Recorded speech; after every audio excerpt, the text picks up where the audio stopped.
হাজির বেটার বিয়ে হলো কাজীর বেটির সাথে।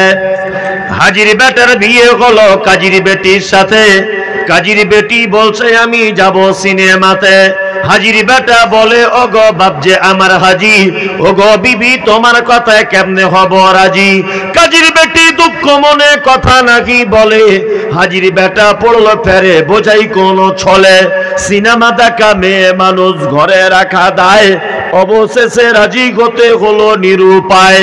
হাজির বেটা বলে শোনো শোনো গো সুন্দরী, আমার সুট আমার জামা পড়ো তাড়াতাড়ি। দুই বন্ধুর মতো তারা গেল সিনেমাতে। রাস্তা তাদের জানা আছে সন্দেহ নাই তাতে। বিয়ের আগে কত গেছে হিসাব কে বা রাখে। হলের সামনে দাঁড়িয়ে গেল লাগলো আলোর ছটা। অনেক দিনের পুরাতন বন্ধুর সাথে হলো দেখা। বন্ধু বলে ওরে বন্ধু এটা কেতর হয়। বন্ধু বলে ওটা আমার শালার পরিচয়।